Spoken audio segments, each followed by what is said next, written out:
From ancient civilizations to medieval kingdoms to our own modern society, conspiracy theories abound about those in control keeping powerful secrets from the people, from all of us.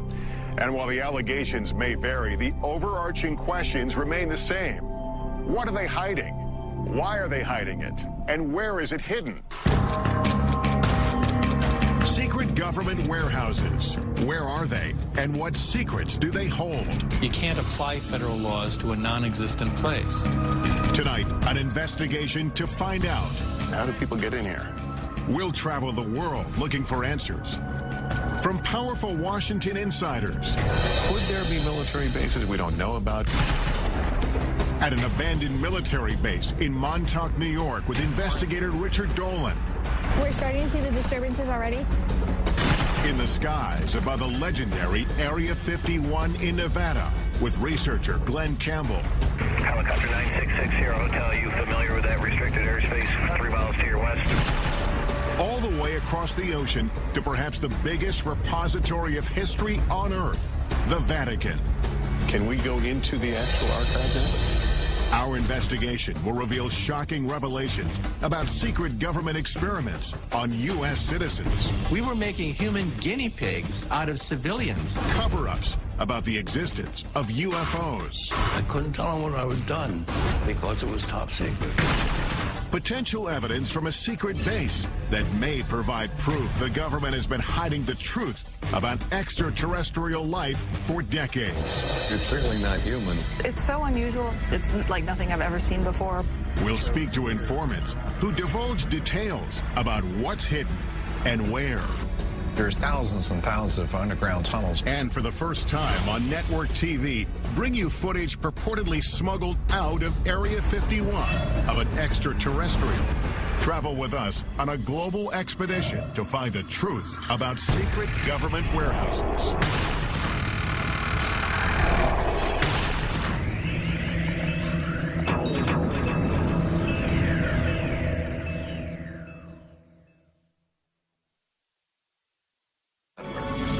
Welcome to Warehouse 13.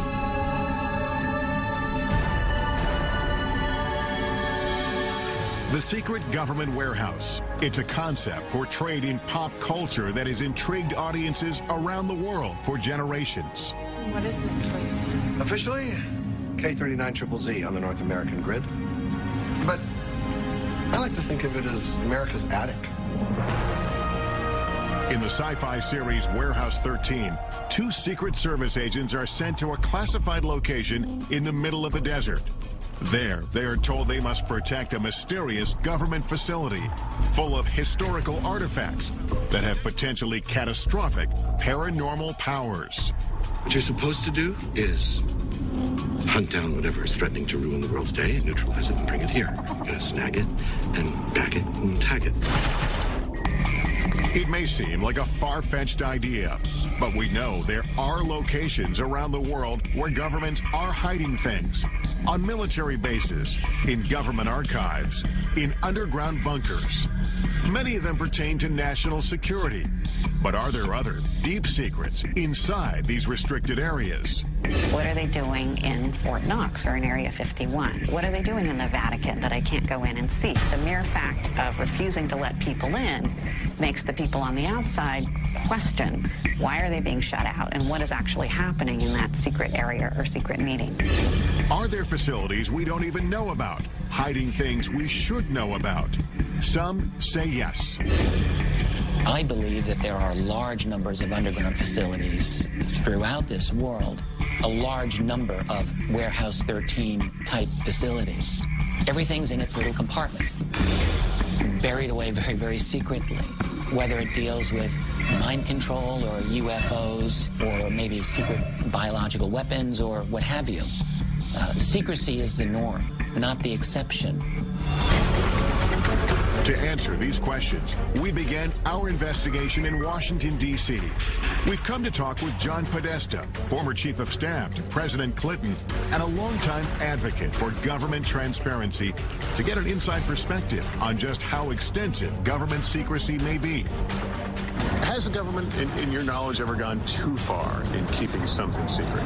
I mean, of course the government can go too far and keep it secret, and those habits kind of die hard. We just need to be observant to ensure that the public gets the maximum information that we can provide it. Is there a sense sometimes that the American public can't handle this information? People who are classifying information think the American public can't really handle it or don't need to know it. But I think over the long term, that's really dangerous. I think the American public can handle the truth. But how much don't we know as a society? There are sensitive operations that are kept secret that is critical to the success of those operations. But having said that, there's a lot that's swept into that zone, which for reasons that really are not about security, but could be done because if the public knew, they wouldn't want it being done in their name. One of the biggest sources of speculation is the existence of still classified UFO files. Why has the U.S. not been more forthcoming, opened up more information about UFO sightings, either proving or disproving? I think that's a question that I ask myself. I mean, is there something really in there that the American people couldn't really be made available to? Maybe, maybe it'll seem whatever the government was doing at the time might seem a little silly in retrospect, but so what? I mean, I think the public has a right to know that. While the U.S. government still keeps UFO documents stashed away at a government facility somewhere, other countries are finally coming clean. In 2008, the UK declassified its UFO records. And for the first time, witnesses, including members of the U.S. military, have been able to publicly come forward with their stories.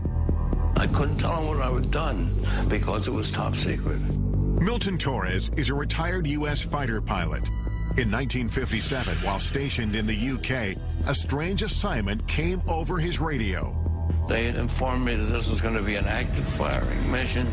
Then they said, this is an unidentified flying object. We want you to shoot this thing down. When Torres reached the designated coordinates, a giant object appeared on his radar screen. It was doing maneuvers that I couldn't follow. It would stop and then take off, right angles. I got in, within 20 seconds to go, when all of a sudden it just disappeared. I mean, it took off something like 10 times the speed of sound. This is faster than anything we have on the drawing board. I was afraid for my life. Torres returned to base and was ordered to never reveal what he saw in the air. They said that this mission has been declared top secret.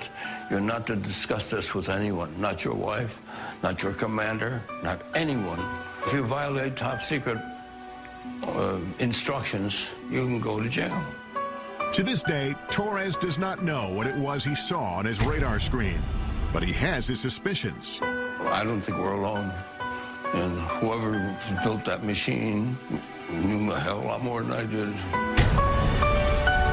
Could stories like Torres's still be under lock and key within the U.S. government's UFO files? Even some politicians believe the answer is yes. Former Arizona Governor Fife Symington, who witnessed the unexplained Phoenix lights, believes it was a UFO and that it was covered up by the U.S. government. I witnessed a massive delta-shaped craft that silently navigated over North Phoenix. We want the United States government to stop perpetuating the myth that all UFOs can be explained away in down-to-earth and conventional terms. And Ohio Congressman Dennis Kucinich says he witnessed a UFO as well. Congressman Kucinich, did you see a UFO? I did. It was unidentified flying object, okay? It's unidentified. I saw something. Does the government know something about alien technology that it isn't telling us? I am convinced that our government has physical evidence, has answers, has information pertaining to the actual existence of UFOs. Many believe if there is evidence of UFOs, it is held deep underground here at the remote Air Force Base in Nevada, commonly known as Area 51. The heavily guarded base is so shrouded in security and mystery, it wasn't even acknowledged by the government until 1994. Even today, it is hard to sort out who officially oversees it. We filed a written request for access, but weeks went by with no reply, so we decided to call. We put in an official request to film at the government facility at Groom Lake, also known as Area 51. I do think that there is some merit to be able to get onto a base such as yours and see what actually is there and what kind of programs taxpayer dollars are paying for. Thank you so much. Bye-bye. You said that you would be willing to look at our request. While we wait for a reply, we focus on another location steeped in lore. Camp Hero State Park in Montauk, New York. Author and investigator Richard Dolan heads there to look into claims of covert mind control, time travel, and teleportation experiments conducted by the government in underground facilities. I want to find some kind of evidence to show that there may have been substantial underground activity around here. If we get that, maybe we can have another jumping off point for a further investigation. From 1942 to 1982, Camp Hero was a military base where servicemen were often on the lookout for enemy planes or submarines. But according to Stuart Swerdlow, the base also had a darker side. He claims that from 1970 to 1983, the government experimented on him at Camp Hero as part of a program he calls the Montauk Project. It was actually begun as a project for mind control, programming, genetic manipulation, and esoteric weaponry. Part of the Montauk Project involved time travel or opening up dimensional doorways from one point to another point. Swerdlow says he, along with thousands of other people, were taken off the streets and from their homes and brought to an underground facility at Camp Hero. The Montauk base on the surface was a derelict or old Air Force base. Underneath, there were 9 levels where the operations took place. There were centers where they would keep people sequestered. It may sound far-fetched, but the U.S. government conducting secret experiments on Americans without their permission is not. It has hidden programs from its citizens in the past and stashed away or destroyed the evidence. Like the medical research done for 40 years on poor black men in Tuskegee, Alabama. They were secretly mistreated for syphilis by the government in an effort to see how they would react. It's only one of the insidious programs uncovered over time. At the height of the Cold War, we now know that the United States military was using the American people as guinea pigs, basically releasing radiation into populated areas to see how fast radiation would spread. The military was experimenting on people without their permission, injecting people with plutonium, which is, of course, one of the most toxic chemicals known to science. They even gassed the New York subway system. But perhaps the most shocking programs involved mind control experiments carried out from the 1950s to the 1970s. The most infamous among them was MK Ultra. MK Ultra was a top secret project to see whether or not mind control was a possibility. The military and the CIA began to look into the possibility of LSD, mind-altering hallucinogenic drugs that could brainwash people. Well, the consequences of this, of course, are enormous because this was uncharted territory. People went crazy. We were destroying people's minds. Retired Army officer Michael Bailey says he was one of the military's test subjects. They said the tests were safe. There was nothing to be scared of. Bailey was stationed at the Edgewood Arsenal military base in Maryland in the mid-1970s after volunteering for what he thought was a program to test uniforms and equipment. They explained that we were going to be testing equipment of the battlefields of the future, and it sounded exciting. But in fact, Bailey says he and hundreds of other soldiers were injected with LSD and other harmful drugs or exposed to dangerous gases to see how they would behave. we obtained this once restricted training video shot by the military, which shows some of the effects of the experiments conducted on their own men stationed at Edgewood. 6.5 hours after exposure time, the confused volunteer needed help as he attempted to traverse part of an obstacle course. At this point, hallucinations and other mental disturbances were evident. Looking back, Bailey believes his government betrayed him. You trusted the government, you trusted the Army. It was a bunch of lies. There was a lot of harm done at Edgewood Arsenal. More than 100 of these mind control experiments were conducted at military bases, in hospitals, and at leading universities like Princeton and Harvard.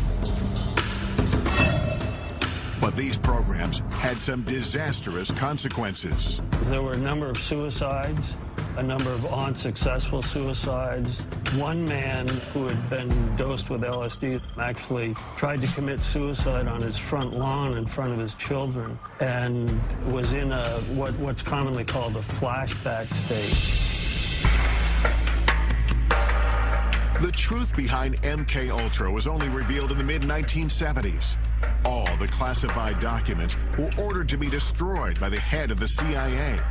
But about 10 boxes of financial records were overlooked, and a small portion of the dark truth was uncovered. The thing about MK Ultra we have to remember is that we have very little information about the specifics of the programs, and that is because most of those records were destroyed. Without comprehensive records about who exactly was involved, some speculate that MK Ultra victims may have changed the course of history. The assassin of Robert F. Kennedy, Sirhan Sirhan, has been speculated for a long time to have been a mind control victim. At Harvard, it's interesting to note, one of the students involved in the experiments there was the Unabomber. If experiments like MK Ultra took place without public knowledge, is it possible the Montauk Project is another example of a government program that to this day remains classified? We only learned about MK Ultra by accident. It could so easily be the case that had all those records been properly destroyed, to this day, all MK Ultra would be rumor. When I think about that in connection with something like Montauk, it makes me think that it's just possible that the Montauk Project remains rumor because simply the guys running the security did a better job than they did with MK Ultra. Could the U.S. government have been conducting experiments inside secret underground bunkers at this retired military base? That's what Richard Dolan is hoping to find out. If the claims about the Montauk Project are true, that'll change everything about what we think we know about this world. And I have to say, if you're going to have a secret program, then Montauk is a great place to have it in a lot of ways. It's very remote. I think that it's possible that there has been some strange activity going on under there. Since the base is now a state park, we asked park officials for permission to access any underground areas. But they said they are not aware of any tunnel system in Camp Hero. Dolan has heard otherwise. I'm told that there are interesting structures in this area. Tunnels I've read about. I want to see something. And what he finds may change what we think about the Montauk Project. What the hell is this? Wait, what is this? Ahead, I'll join Dolan at Montauk, where we'll use cutting-edge technology to look below the ground. There is something here that could be an underground structure. Later, I'll examine potential evidence that could prove the U.S. military has been covering up the existence of extraterrestrial life for years. Could this be the smoking gun that we're all looking for? But first, I'm heading to Rome, Italy, to try to get past the Vatican gates and into one of the most mysterious repositories in the world. The Vatican Secret Archives. No one knows exactly what secrets are in the Vatican archives. They are so huge. All this when Inside Secret Government Warehouses continues.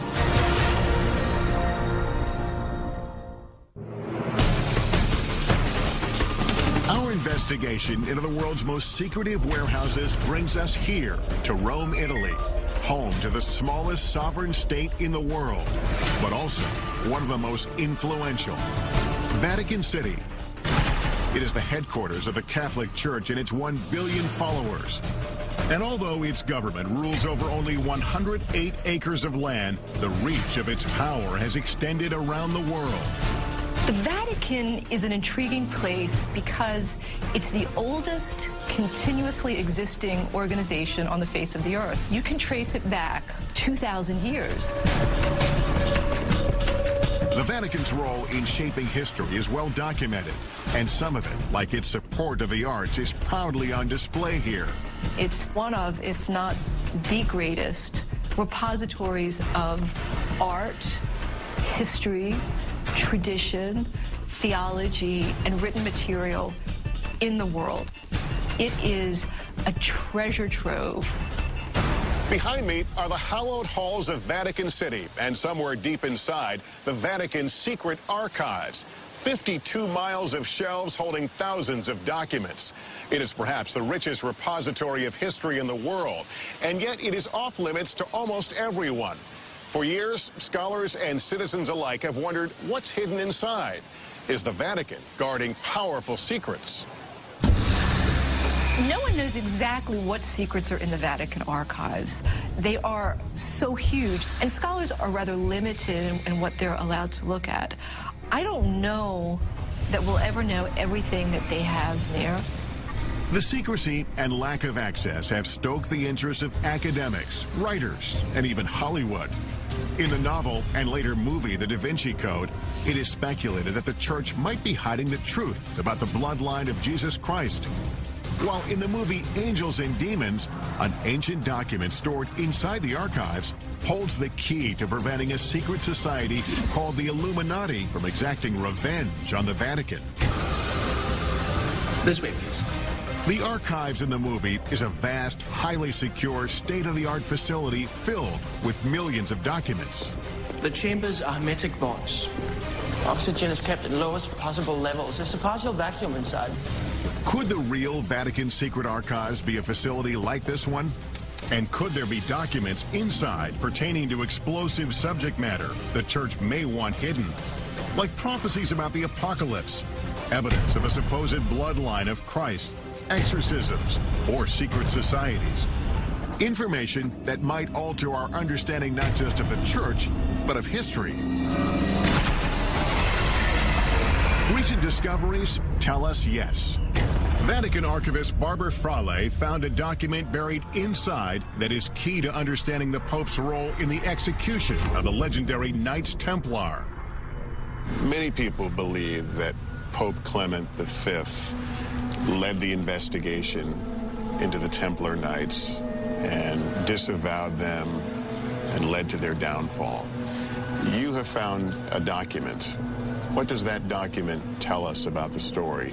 In 2001, we found in the Vatican's secret archive an original parchment belonging to Pope Clement V, who asked for a secret hearing for the masters of the Templar Order, absolving them, as he was convinced they weren't heretics. Now we know that the Church never condemned the Templar Order, and that it was the King of France's act of violence and abuse to cause the closure of the order. Because this document was filed in the archives in a strange way, its existence remained unknown for hundreds of years. This makes me wonder, could there be other documents about other important pieces of history that have not been found? There are still millions of documents which are yet undiscovered in the Vatican secret archive. So what else might be hidden unintentionally or intentionally inside? Much of the speculation about what is intentionally withheld is about end-of-the-world prophecies, like the famous Third Secret of Fatima. It is one of the most well-known and important prophecies to Catholics around the world. The story goes that in 1917, a vision of the Virgin Mary appeared several times to 3 small children near Fatima, Portugal. Today, a site where thousands of the faithful flock each year. During her visits, the Vision is said to have shared 3 secrets about the future, but the Vatican only revealed the first 2. The first one was a vision of hell. The second one had to do with the end of World War I and the beginning of another great war shortly thereafter if Russia wasn't converted to Catholicism. But the third secret was with hell, leaving some, like Fatima researcher Christopher Ferrara, to wonder what it said. In 1960, for reasons unknown, the Vatican let it be known that the secret was going to be placed under seal forever. But on June 26, 2000, the Vatican finally relented under mounting pressure and published a vision. The announcement of a third secret made international news. For years, people speculated that the third secret was actually a prophecy about the end of the world. Today, before 500,000 followers, a Vatican official revealed the secret. The vision showed a bishop dressed in white, shot down by a burst of gunfire. According to the Vatican, the prophecy of the third secret was fulfilled on May 13, 1981. That's when the Pope, interpreted as the bishop in white, was shot here on St. Peter's Square as he waved to the faithful from his vehicle. But there are those who don't believe that explanation. They believe the real third secret may still be hidden inside the Vatican, and that it contains an even more startling revelation. A revelation about a global crisis. The secret involves a crisis in the church and some kind of apocalyptic scenario that affects every man, woman, and child on the face of the earth. I've been granted rare permission to enter the archives with our cameras to see what's inside. The first thing I'm shown is kept in the head archivist's office, and it exemplifies the kind of rich history that's stored here. Explain what this document is we're looking at. This is the letter addressed to Clement VII from the Lords of the English Parliament, in which they asked the Pope to annul the wedding between Henry VIII and Catherine of Aragon. This led to the Church of England breaking away from the Catholic Church, did it not? Si. But not all the documents get such a grand display. Most of them are buried deep inside the main archives facility. The Archives Secretary General, Luca Carboni, has agreed to meet with me and take me into the heart of it all. Can we go into the actual archive now? We go to see the storage of the archives. Where the archives the storage.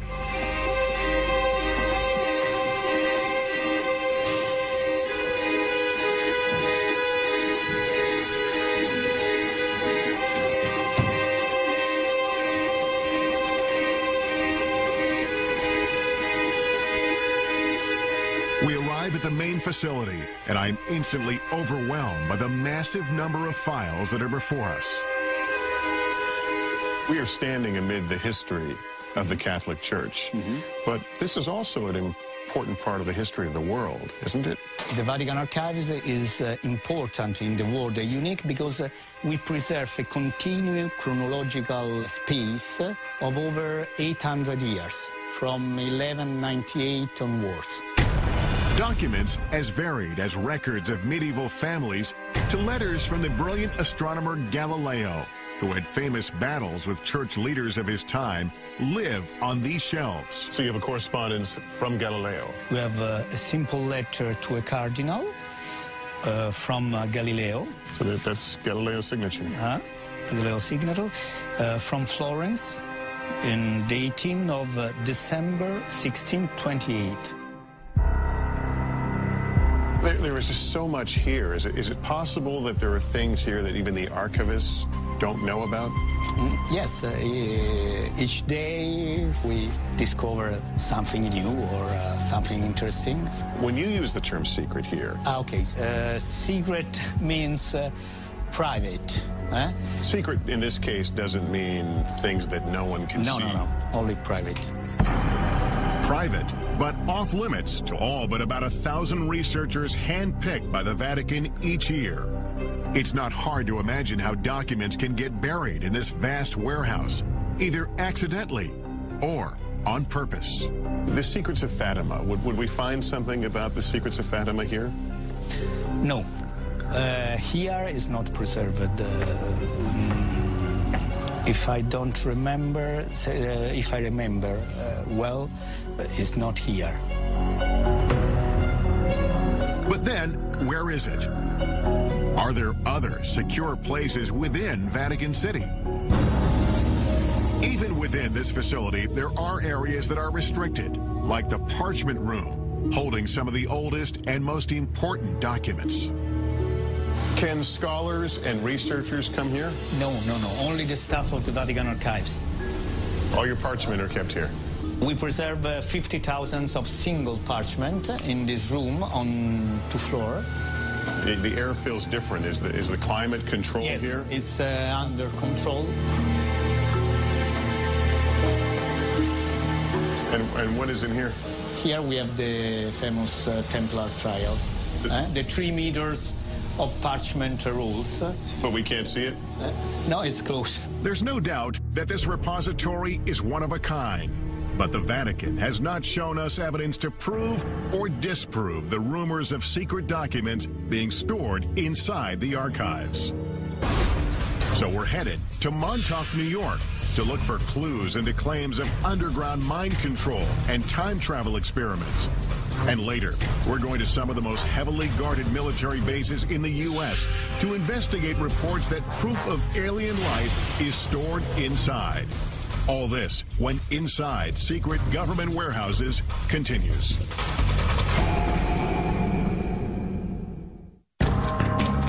We're on a quest to uncover the world's most elusive government warehouses and the secrets that may be buried inside. Our investigation returns to Camp Hero State Park in Montauk, New York. We're looking into claims about the so-called Montauk Project. The story goes, the radar tower behind me was once the epicenter of the Montauk Project's dangerous mind control experiments, and that 9 subterranean levels beneath the tower housed top-secret technology that transported thousands of people through time and space. But do those underground facilities really exist? According to the United States government, there are no underground facilities at Montauk. Of course, you have to bear in mind that the United States government does almost certainly have many underground facilities that they don't wish to acknowledge. Author and investigator Richard Dolan has agreed to meet me at Camp Hero to take a closer look.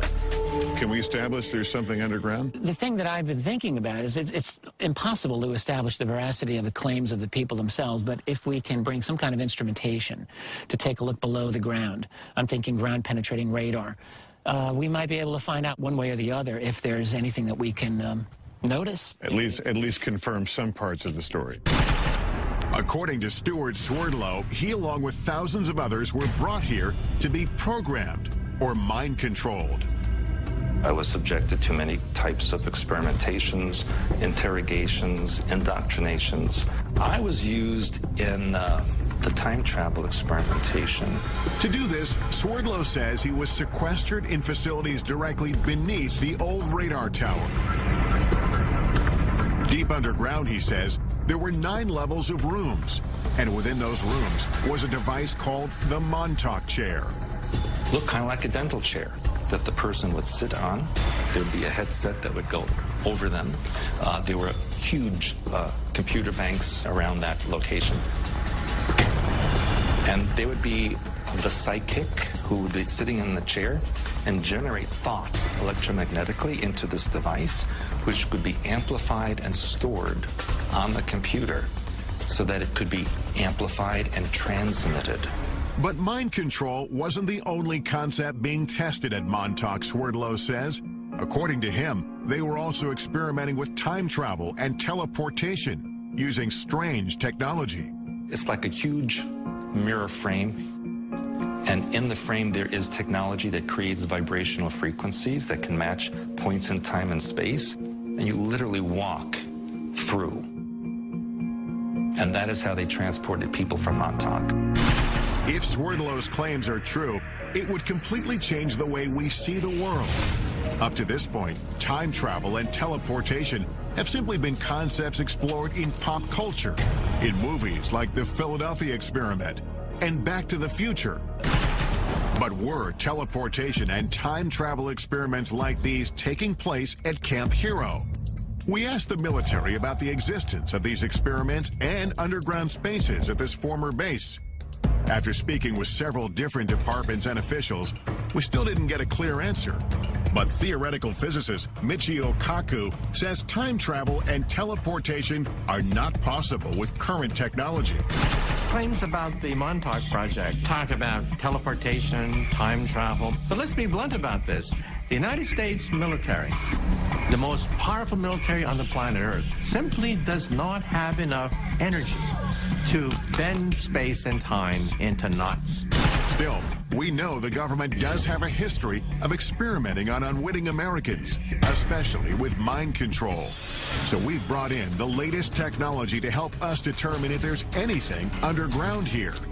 Jamie Harmon and Dan Welch are ground-penetrating radar technicians. The technology they have should be able to detect anomalies underground. I know this is ground-penetrating radar, but explain to me what you can do with this.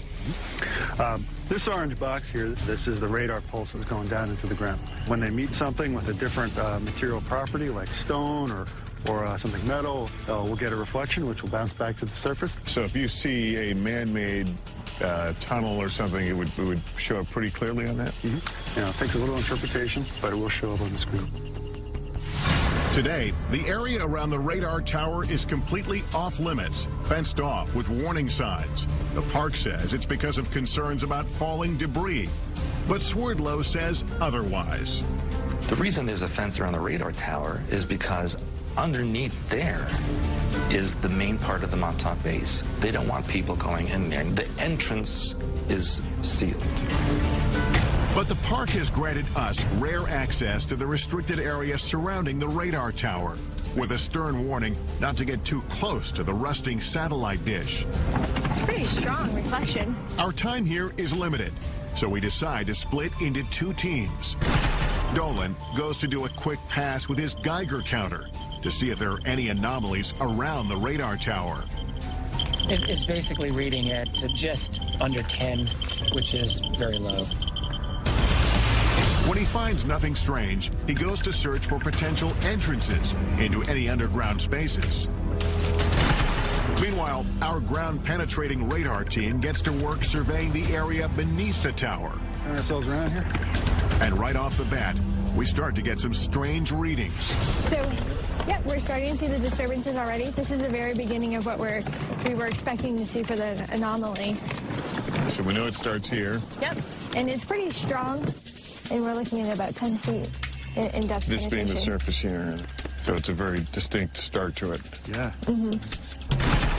In the meantime, Dolan is canvassing some of the surrounding wooded parts of the park. According to Swerdlow, there's an entire network of underground tunnels throughout the area. On the old base, you do see manhole covers or just even entrances that are covered by metal plates. Allegedly, some of them they there for sewer systems or rainwater draining and that kind of thing. But those were once escape hatches for the underground area.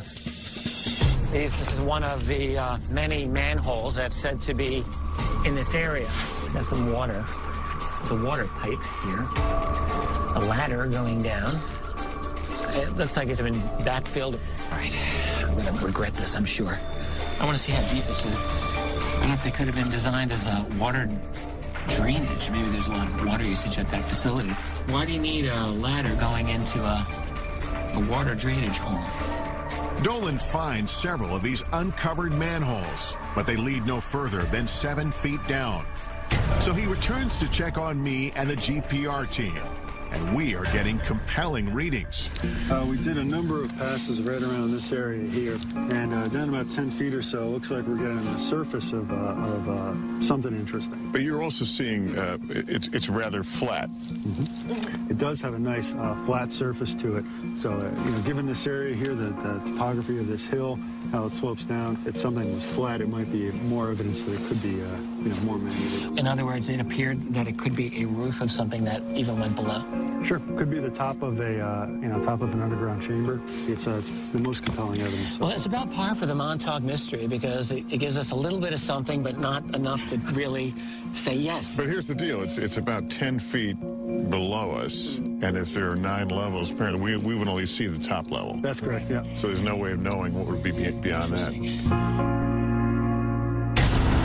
What the GPR technology has uncovered may be just a first step to determining if there's anything underground. But without the park's permission to start drilling, there's no way to be certain. But that doesn't mean our investigation ends here. We still have one more place to look for proof of underground facilities in the area. The tunnel systems that exist under the town of Montauk and Montauk Manor still exist. These locations have tunnel systems that go towards the Montauk base. We've come to the Montauk Manor, an old hotel built in 1927, to see if we can find these supposed underground tunnels and whether they lead to Camp Hero 5 miles away. So what is this place? These are the access tunnels, like the foundation of the Montauk Manor, and building 27. And the tunnels go for quite a ways. Jimmy Hackett works at the manor and has been exploring these tunnels for decades. Have you gone through the whole route? I've gone through a big portion of it, but there's still some unexplored sections back there that I haven't been through. Have you ever explored Camp Hero? Yeah, I did. Actually, when we were younger, we played up there while it was actually a working Air Force base. We found, I don't know what you call them, but they were tunnel-like. We'd climb down metal rebar ladders into these square tunnels. Are those the manholes that we're talking about? These are different? Yeah. These are cement square with metal lids. And those are now sealed over? Yes. Yeah, I've heard they were filled with cement. But there are tunnels under Camp Hero? Yes.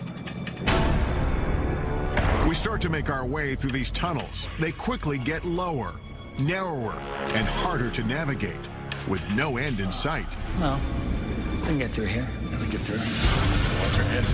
Yeah. A lot of cobwebs down here. A lot of cobwebs, it just keeps going. Turns around to the right. Oh, great. This can go on forever. Okay. Come on up here and take a look at this. We finally get to a point where it is no longer possible for 2 people to keep moving forward. He's gone ahead a little bit to see exactly how far it really goes. I can't believe it goes this far. Neither of us can figure out why you would have a crawl space of this length under this building. Richard, can you hear me? My way back here. I couldn't find the end of it. I'm here. It's very, very long. And one end is a dead end, but then it branches off and it goes into several different directions. I could imagine people getting temporarily lost down there anyway. I think as far as either of us goes right now? I think so, yeah. These seemingly never-ending tunnels add another dimension to the Montauk mystery and keep the story alive. We may never know the truth about the Montauk Project or about what may have taken place here at Camp Hero. What we do know, of course, is that military bases here in the U.S. and around the world are ideal places to hide classified projects. And that's exactly where we're headed next, to 2 of the most secretive, heavily guarded military bases in the country.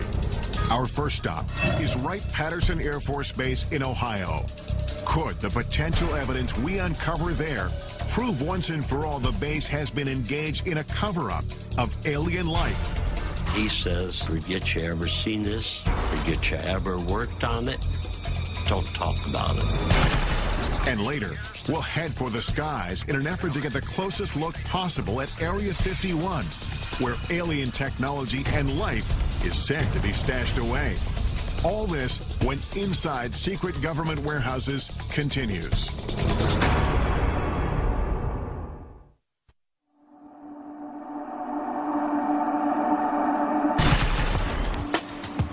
Our search for the truth about secret government warehouses has taken us on a global journey. We've been to Montauk, New York to explore allegations of mind control and time travel experiments underneath an abandoned military base. And we've traveled across the Atlantic to delve into the depths of the Vatican's secret archives in search of answers to age-old mysteries. As our investigation deepens, we check in at our nation's capital, where we are still looking for answers and access. We made that request via fax 4 weeks ago, and we haven't heard anything back. We would love an opportunity to go to the facility and tour it. For weeks, we've been calling the Air Force, requesting permission to get inside Wright-Patterson Air Force Base in Ohio, and what may be the most secure military base in the United States, the legendary Area 51. Oh, you've never allowed visitors out there? After phone calls to multiple government agencies, we finally reach an Air Force representative who agrees to review our request one more time. Thank you so much. I would appreciate that. The Pentagon's reluctance to let us into these military bases only fuels our curiosity. Could they be hiding more than military secrets inside? And are there other bases, or even warehouses like the one depicted in the sci-fi series Warehouse 13 that we don't even know about? And that is exactly what we do here. Take the unexplained, and we just safely tuck it away in this supersized Pandora's box. Washington insider John Podesta says the idea of a central warehouse is a myth. There's, of course, not one single place that the classified information is distributed across the country and across the globe. Could there be military bases we don't know about? Could there be places underground? Well, if we don't know about it, how do we know? Officials at Wright-Patterson Air Force Base decline our request for an interview. But we are able to speak with Congressman Michael Turner, who represents the Dayton, Ohio district where the base is located. Wright-Patterson Air Force Base is known as the largest Air Force base in the world. It has over 20,000 people who work inside the fence, largely in research and development. It has been involved in every plane for the military, starting with the Wright brothers plane, going straight through to stealth. Turner acknowledges Wright-Pat's classified research has inspired theories about extraterrestrial technology stored on base. Whenever you have a base, it's 8,000 acres and only 10 planes. There's a lot of research and development that's going on, and there's a lot of speculation. Speculation fueled in part by Wright-Pat's role in the infamous Roswell incident of 1947. The government has issued at least 4 different official explanations about what actually crashed in the New Mexico desert. And while theories may vary, certain facts are indisputable. A declassified FBI memo dated July 8, 1947, indicates the wreckage purporting to be a flying disc was secretly flown 1,500 miles to Wright Field by special plane for examination. After the Roswell incident, Wright-Pat became home to Project Blue Book, an official government investigation into UFOs. Well, I think people who were interested in UFOs certainly looked to the Air Force to have some kind of greater knowledge about what had occurred than merely those who had witnessed them and what their beliefs might have been. The Air Force investigated more than 12,600 UFO sightings. 700 of them remained unexplained when the government terminated the project in 1969. UFO author Donald Schmidt says Blue Book was flawed from the start. The true hardcore cases were going upstairs, we're going above Blue Book to something that we'll never know about. Retired Air Force Captain Robert Collins spent 22 years in the military, 6 of them at Wright-Pat. I had a top secret SCI, or Special Compartmented Information Clearance. Honorably discharged in 1988, Collins says he has come forward because he wants the military to stop covering up the secret UFO research he believes it has been conducting at Wright-Pat for decades. It deals with all the black programs that the Air Force has, including all the classified, super secret reverse engineering programs for UFOs. There are witnesses who support Collins's claim and say they had access to extraterrestrial evidence on the base. According to one account, officials at Wright-Patt revealed the Roswell wreckage to an elite group of men from the prestigious Air War College who were sent there on assignment. Among them was a lieutenant colonel named Marion Magruder. He said they were trying to determine whether they were going to make public something that had recently happened. A fighter pilot in the Second World War, Magruder, known by his combat moniker Black Mac, was no stranger to military operations. But this mission was unlike any other. It was so highly classified, he only revealed it to his family 50 years later, when he was dying.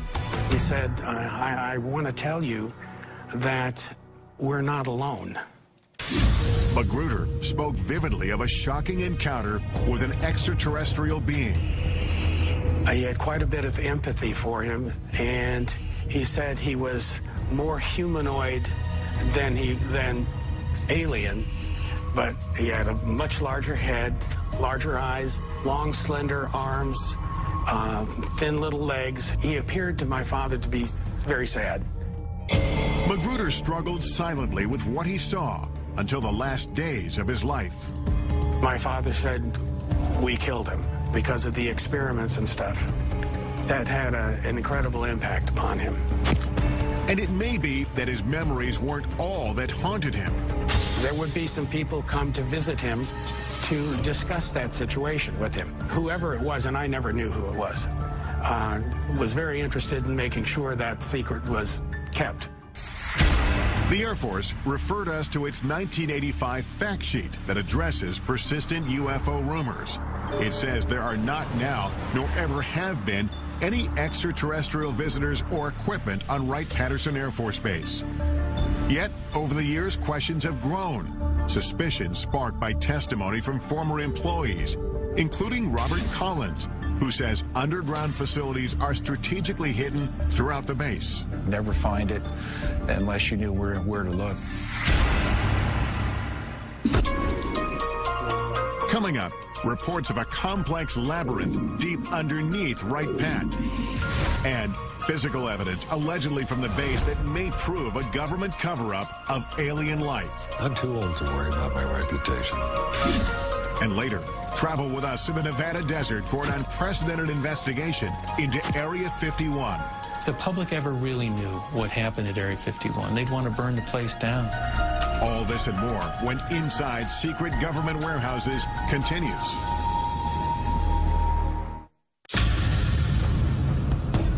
We've come to Wright-Patterson Air Force Base in Dayton, Ohio to investigate the truth about what may be hidden inside. Is this base ground zero in a government conspiracy to cover up evidence of alien life? Many UFO researchers believe so. They have the proof. They have the physical evidence. To this day, everything still points to Wright-Patterson Air Force Base. According to retired Air Force Captain Robert Collins, the next building is 620. These civil engineering drawings show entrances to a massive complex of tunnels and vaults located under the base, which leads to a set of stairs. Combining data from 25 years of research with information leaked to him by unnamed sources, Collins describes what he believes he's under the surface. All these tunnels and vaults are completely independent of anything else in Wright-Patterson Air Force Base. 60 feet down below ground. And then there's a limestone rock bed, which is anywhere from 10 to 15 feet thick. So you may be as far down as 70 feet. You're looking at probably the size of a couple football fields at least in length. There's roughly 4 big vaults. They're about 100 by 100 feet in size. They got carpeting on the floor of the tunnels, and you could drive a pickup truck through them. Collins says the most remarkable secret isn't the underground complex itself, It's what he says the Air Force was and possibly still is hiding inside. The things that were stored in these vaults were, of course, bodies, alien bodies, all the cryogenic equipment used to support and maintain and preserve those bodies, and medical examination tables and biological testing equipment. The Air Force denied our request for an interview with a representative from the base. But local Congressman Michael Turner says plenty of classified information is at Wright-Patt, and it's all with good reason. A lot of the things that are going on at Wright-Patterson Air Force Base are secrets that need to be protected. There are things that are in development, research that we're doing, possibly for capabilities for us in the future, or even how we're looking at our potential adversaries. A statement issued to us by the base says the evolution of virtually every Air Force aircraft flying today can be traced back to Wright-Patt. They tell us current developments include material that can sense and then heal its own cracks, as well as bird and insect-sized aircraft capable of swarming. One of the few reporters allowed on base to investigate the legends of UFOs at Wright-Patt is Emmy Award-winning newsman Carl Day. An awful lot of unanswered questions, and tonight we're going to try and sort out facts from fiction. They said, well, come on in and look and see if you find anything. This was at the invitation of the Air Force. Aware of reports about underground chambers, Day asked to be escorted to the lowest level of Building 620. The tunnel that I went through was certainly not big enough to drive a truck through, and we had to duck out of these tunnels because they were very low. While Day didn't find hidden tunnels, he uncovered something even more shocking. It was a small mandible, which is the lower jaw of something. In the course of his reporting, Day met a dental technician from a Veterans Affairs hospital 15 miles outside of Wright-Patt, who said he had worked on a strange impression of a mandible brought from the base. At the time, the man was so afraid to tell his story that he didn't reveal his name or face. Never seen anything like this before in human or animal. Neither one. Today, at 81 years old, John Musgrove speaks undisguised for the first time. I'm not going to be around too many more years, and I'd like for this story to be out, you know, because I don't think the federal government is ever going to come out and say, yes, there are aliens and they are visiting us.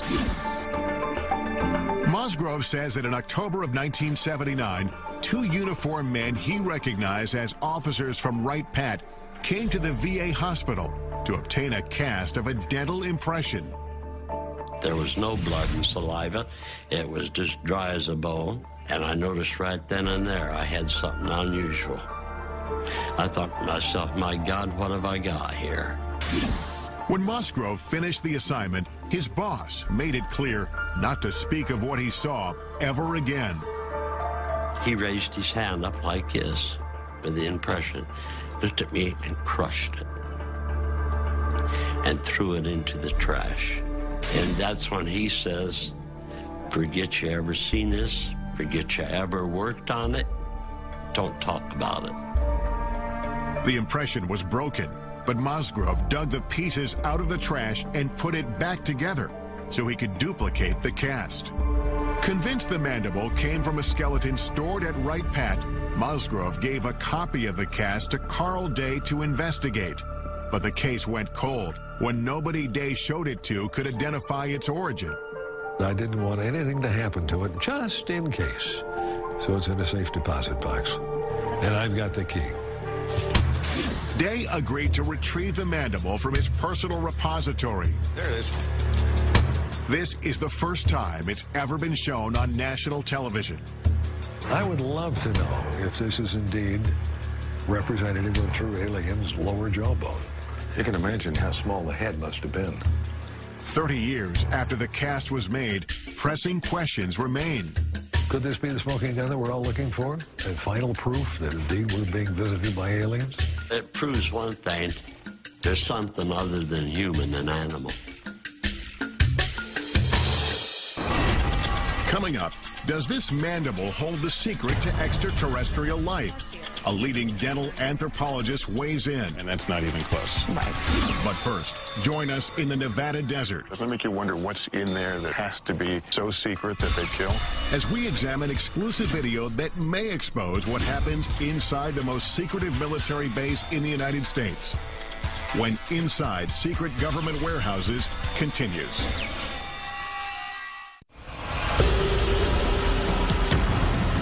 Our global journey leads us to one of the most mysterious military facilities on Earth. The legendary Area 51. Area 51 is a black facility, which means it was created to deny its very existence. You can't even approach it. It's so heavily guarded. So it's really hard to know exactly what the government is doing.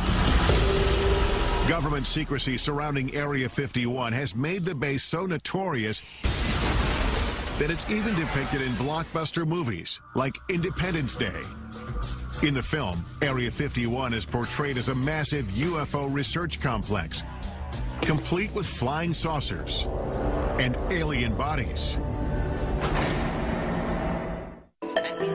After repeated requests for access to Area 51 or a representative, we're turned down. May I ask why we're being denied access? The Air Force issued a statement saying the area is used for testing and training for operations critical to the effectiveness of U.S. military forces and the security of the United States. And some specific activities and operations, both past and present, remain classified and cannot be discussed. Undeterred, we hit the road to find out as much as we can without breaking the law. I'm now driving to the Nevada desert a couple hours north of Las Vegas, heading to the legendary Area 51, a place that perhaps holds some of this country's biggest, deepest military secrets. What exactly goes on there has been the source of a lot of speculation. As local tourism shows, most of the speculation centers on extraterrestrial projects, reports of warehouses dug deep into the mountainside. There's some sort of earth-moving activity taking place in that area. Where some claim scientists are conducting reverse engineering on alien spacecraft. It was hundreds of thousands of years ahead of our technology. And most shocking of all, potential evidence that may confirm extraterrestrials exist and may have been held on the base. All claims we'll look into in the course of our investigation here.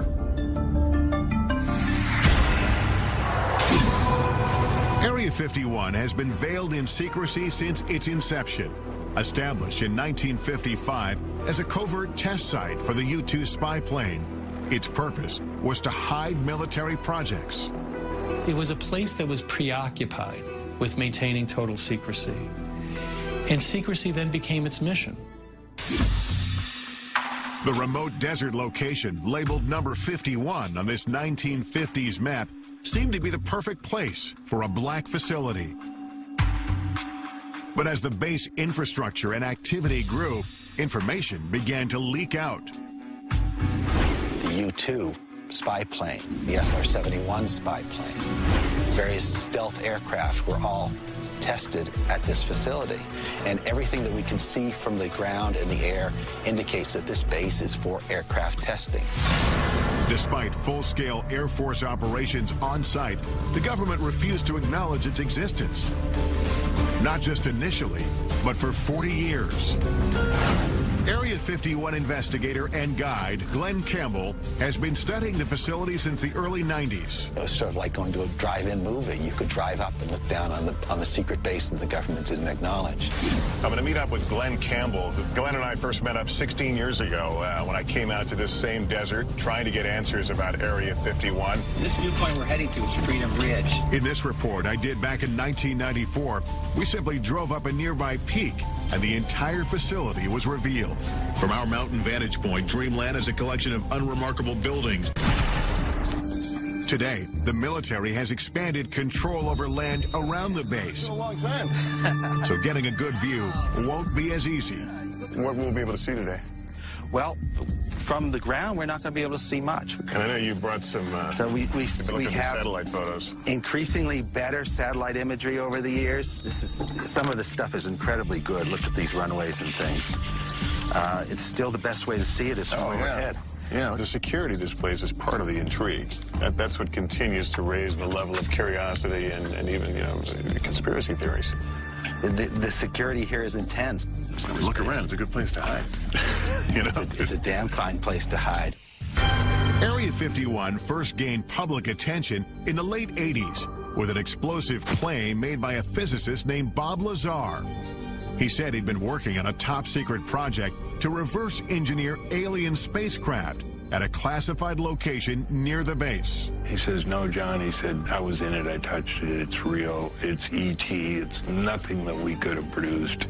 Bob Lazar declined our request to be interviewed for this program, but referred us to his good friend John Lear, a retired pilot who flew missions for the CIA. I was the guy that exposed Area 51. Lear says he pushed Lazar to do a television interview revealing the government cover-up of alien technology. He said, yeah, just as long as I do it in shadow. The interview took place at Lear's home, and he captured the setup in this exclusive video. Taking pictures, that's Bob. That's his wife. In the interview, Lazar claims to have worked on flying saucers in a secret facility called S4. So covert, it's camouflaged by a mountain south of Area 51. John Lear describes S4 as Lazar explained it to him. S4 is an underground base. It just looks like a slope of a mountain, but actually they're hangar doors, and they slide up. So it looks like just part of the mountain is sliding up. And it would lead into a laboratory, and there was a set of hangars there. 9 hangars all together, and there was a flying saucer in each different one of them, and they were all different. Right, straight down the road. If the reports of flying saucers and reverse engineering are true, then could the government be using Area 51 as a warehouse for alien technology? Regardless of what kind of secrets the military is hiding inside Area 51, it's clear visitors aren't welcome. This is as far as we can go on public land. That's the first thing that strikes me. There's no fence, just a pair of signs. At first look, security at the base doesn't seem impressive. But soon, the complex layers of defense become apparent. I notice tripods on the hill. Those are watching us. Cameras, they're looking down at us. They're looking at the road over there. You can't sneak by on this road. And if you miss that, you don't miss our friends up here on the ridge. Right. In the pickup truck. These guys are here 24 hours a day. Ground sensors, remote cameras, and private security around the clock. Yet the desert itself may still be Area 51's best protection. You know, when we came here, I expected to see a 15-foot barbed wire fence. There's no fence, just a series of these orange posts. These posts are the only marker that you're required to have in Nevada to mark a boundary line. They don't need a fence here. They've got 13 miles of empty desert to protect the base. Well, the sign's pretty typical. Warning, restricted area until you get to the bottom. Use of deadly force authorized. So we're actually 3 feet from being in a situation where we could be killed. Doesn't it make you wonder what's in there that has to be so secret that they'd kill? Could it be true alien visitors are being held at Area 51? Airing for the first time on network television, this video purportedly shows a live extraterrestrial on the base. He's apparently being observed by military workers through a glass partition. The source of the tape is a man who goes by the name of Victor. He won't reveal his identity for fear of retribution. Victor says the video was smuggled out when material from the base was being converted from analog to digital. He discussed the video with an altered voice in this 1996 interview. Approximately twice a month, they sit it down for a session that generally lasts from 3 to 5 hours. Victor claims the alien arrived on Earth in 1989 and was subject to regular interviews. In this session, He says the alien becomes distressed. He's checking for hemorrhaging around the eye sockets and in the nasal cavity. Victor believes the alien died in the mid-90s. We have no way to verify whether the video is authentic, but we'll take it to a creature effects expert in Los Angeles to test its plausibility. In the meantime, we scale a mountain in search of any sign of structures inside the restricted area. Point is to hug these orange markers. I haven't even seen the orange markers. There's but we know the orange markers are to our right here. We're losing daylight and only have orange posts to guide us. One wrong step into the invisible border means we could be arrested. I see a structure off in the distance. What are we looking at there? That's the actual guardhouse. That's the actual gate within the Nellis Range. So if you were to keep driving on the road past those signs and you got to that guardhouse, you'd be arrested immediately. We continue to climb upwards until we can't go any farther. Well, this is as high as we can get. It looks like we're at the end of our journey because I see what do you call them, camo guys? Yeah, the camo dudes. Are here, and some orange markers here. This is as far as we can go? This is where the border changes. I think our only option is to get in the air during daylight, and you know, maybe I'll be able to get a glimpse and you know, get some idea of what's in Area 51. But we're going to need daylight and a chopper. Yeah. Coming up, join us in the skies above the Nevada desert as we take you as close as you can get to the most infamous military base in the country. They now know who we are and where we are. That's correct. Is Area 51 the epicenter for a cover-up of alien life? Or is the base concealing earthly secrets that are much more disturbing? Find out what happened at Area 51 and what humans did. That's scary enough. When Inside Secret Government Warehouses continues. The only people who know what happens inside Area 51 are the employees, and their identities, even down to the cleaning staff, are kept secret. That white bus with the darkened windows, we're told, ferries local workers from around Area 51 who come here to work each day. Those not bussed in are flown in, shuttled back and forth on special unmarked planes. They fly on a private airline known over aircraft frequencies as Janet, every morning from Las Vegas to Area 51. This surveillance video shows workers returning from Area 51 on private 737s. These are jets without any company markings. They just have a red stripe down the side. Signing on to work at the base means agreeing to a covert lifestyle. No one can even admit that they work there. Jonathan Turley, a litigator in national security cases, first learned about Area 51 in 1994 when he was contacted by employees who were gravely ill. You're basically told to go die. And they weren't supposed to talk to a lawyer, and they weren't supposed to talk to a doctor. Despite having signed non-disclosure agreements, some workers told Turley they'd been exposed to toxic materials on base. One of them was a sheet metal worker named Robert Frost. He couldn't tell the doctors where he was working or what he might have been exposed to. They could have put him in jail for it. In 1994, I conducted this interview with Frost's widow, Helen. She told me about the first day her husband came home with symptoms. He walked in a door, and he was screaming. I looked at him, his face was bright red, and all the skin was peeling off of his face. Turley filed a lawsuit accusing the military of poisoning Area 51 workers through blatant negligence by recklessly disposing of hazardous waste. They dug a football field-sized trench, and they would fill it every week with all types of hazardous and toxic wastes. And then they would just dump jet fuel on it and set it on fire. Though the base was operating in secret, Turley says the impact on some workers was difficult to hide. Many of them developed a strange condition that looked like fish scales on their body. This was taken just before he quit in March of '89. And then he had these large sores on his back. He had those all over his body. Turley's clients wanted to know what they were exposed to, but suing for information was a Kafkaesque task. At the time, the government denied Area 51 even existed. At one point, I just told the judge, Your Honor, I can take you there. I can point you to it. You can see it. How can it not exist as a matter of physics, let alone the law?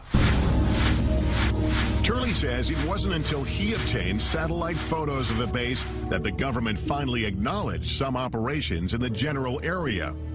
They believed that they lived in a special place that was not reachable by federal law, that even killing someone, it was just simply not something to be held accountable for.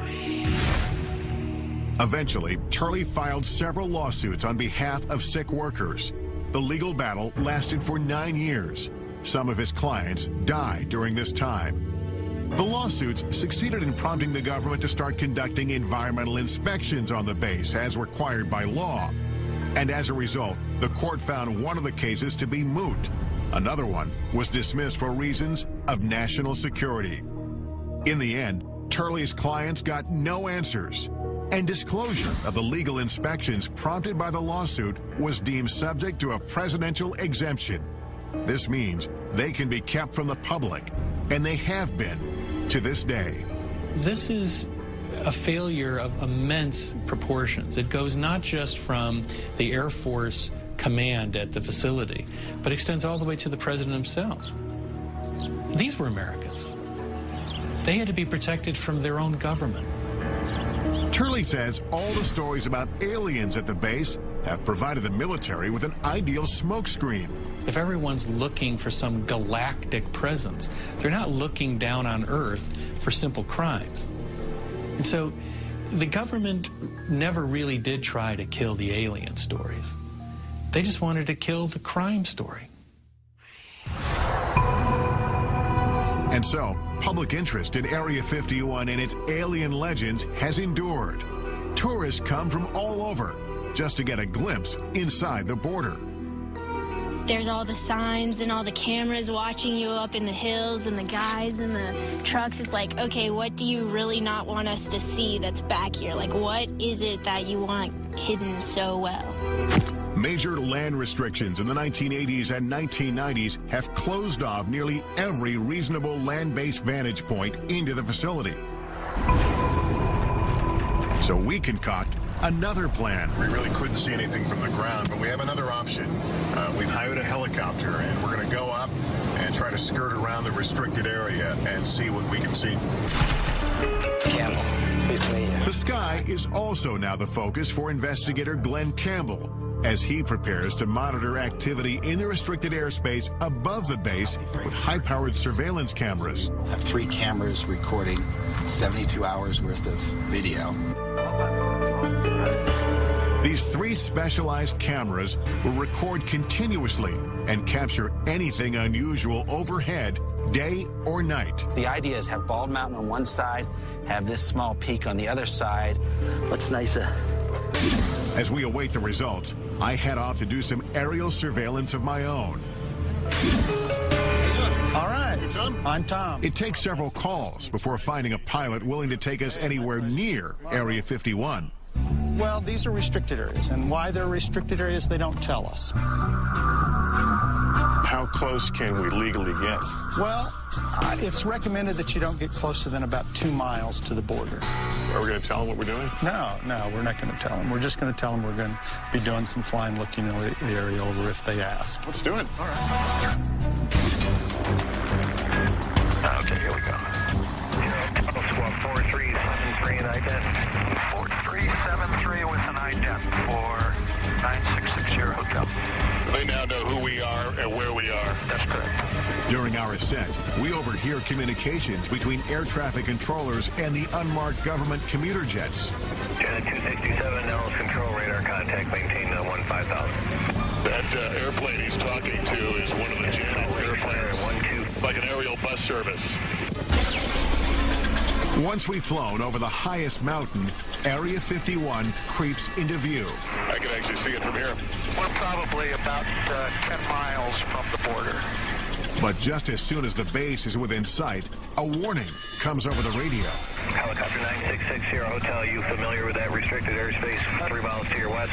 960 Hotel, affirmative. I'll be turning now. I won't get any closer than 2 miles to the restricted airspace. Copy that. It's clear that again, like on the ground, we're being observed. We are as close as we will be allowed to go to Area 51. This place is so restrictive that we legally can't even point our cameras in the direction of the base. We're at a little over 8,500 feet. It's a beautiful, clear day. This is absolutely the best view that anyone will be able to get of Area 51 from outside the restricted zone. I'm going to be able to tell you what I see as I look out. There are two what must be very, very large buildings, aluminum roofs. They shine very brightly. I can only surmise that they are hangars of some sorts. There are a number of lower-lying buildings. All of it seems to be along the edge of a dry lake bed. There is what appears to be a very long, long runway. Our investigation has revealed as much visible evidence of the base as legally possible from the ground and from the air. I'm guessing they're a little more comfortable when we're leaving this area. More than likely. And if we've learned anything, it's that the government is intent on keeping what's hidden inside this legendary military base a secret.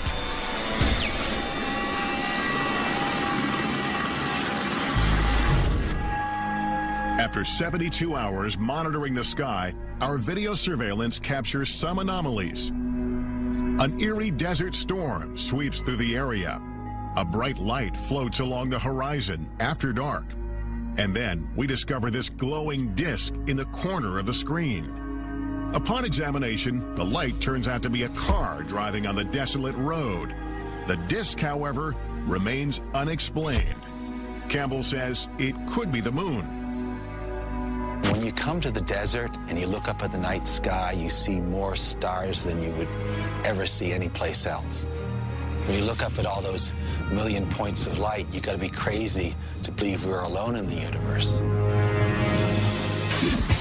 Coming up, our investigation continues as we travel from coast to coast to analyze the evidence we've discovered on our journey. What will the purported alien interview video from Area 51 reveal? And could this mandible support theories of extraterrestrial life? It's like nothing I've ever seen before. Answers coming up next on Inside Secret Government Warehouses.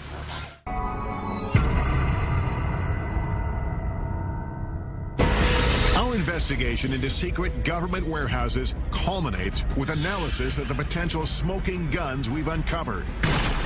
Does this video of an alleged alien interview at Area 51 reveal the truth about life beyond Earth?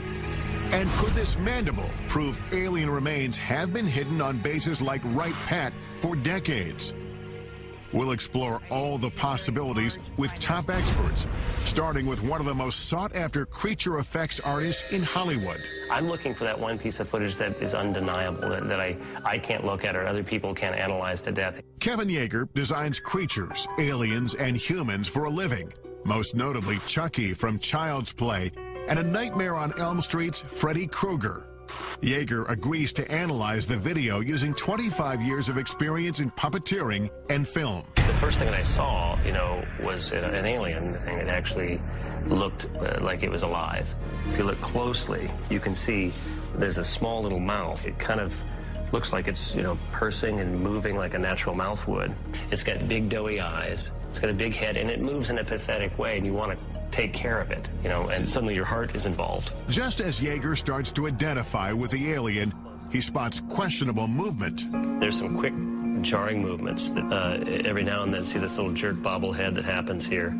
Right there, it's kind of a jerk bob, and the shoulders move as well. A telltale sign, he says, that the alien is a puppet. It's the head movement that tips Yeager off, and he uses this animatronic doll to explain. Now, if you go slowly, like it was first moving very slowly, you can kind of take all the bobbles out. But then once he began to get kind of tired or go into his sick state, he began to wiggle and jiggle like this, and then that's what it kind of gives it away. But when dealing with a life form we know nothing about, Yeager admits anything is possible. Maybe the atmosphere here is different and the pressure, and they can't handle it, and the gravity, it is too hard on them, so they do bobble. Still, Yeager says it looks like the setup is hiding something. The darkness of the videotape, the fact that the alien is sort of back behind a desk, I believe that is to obscure a possible puppeteer behind there. Yeager thinks the alien and the video are a hoax, but he says it wasn't a bad try. There's certain organic elements to it, and I can totally see why people would think this is real. Hoaxes do nothing but undermine efforts to get to the truth. With that in mind, we head to New York City to visit NYU dental anthropologist Shara Bailey. She has been studying the mandible we obtained during our investigation at Wright-Patterson Air Force Base. The jaw shape is what struck me first, because the shape of this jaw is very narrow in the front part, and then it kind of dips in here, and then it's very wide in the back. And this is very unusual for a primate. It makes this curve and then comes out. Yeah, it's kind of like an S curve, I guess you might call it. And certainly our teeth don't, and jaws don't do that. No, they don't. Dr. Bailey has 2,000 primate casts, one of the largest collections in the nation, and she's compared the mandible to every single one. Can you say with any fair amount of certainty that this is not from a primate?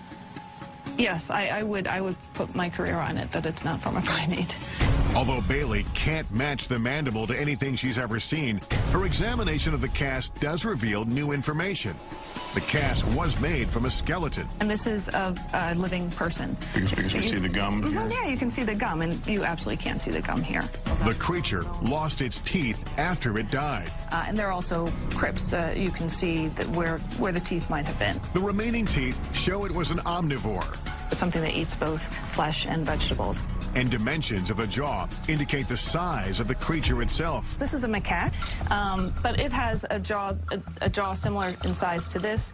And so whatever this creature was, it was the size of a small dog. And the skull size would be similar as well to match this? Yeah, there's a very good correlation between jaw size and skull size. The cast has some characteristics that strike Bailey as peculiar, including signs of being scraped with a tool. It's definitely been modified. So that I can tell you. Whether it's authentic and it was modified for some other reason, it's very hard to tell. She also questions the apparent human-like dental pattern, which could disprove the notion that the cast came from an alien skeleton. If we're an alien and evolved on a different planet, totally separate from us, why would we ever expect it to have the dental pattern, the same number of teeth and the same types of teeth as a human? It's very odd. If in fact this came from another planet, how would you begin to really compare it to find out what it is? All I can do is compare it to living things on this planet. This mandible is not of any creature that comes from our Earth, that's for sure. This alleged alien artifact tied to our nation's most complex Air Force base may be just the tip of the iceberg of what the government doesn't want us to know. Could this be one of the many secrets locked away in classified government warehouses around the globe? And is there a real Warehouse 13?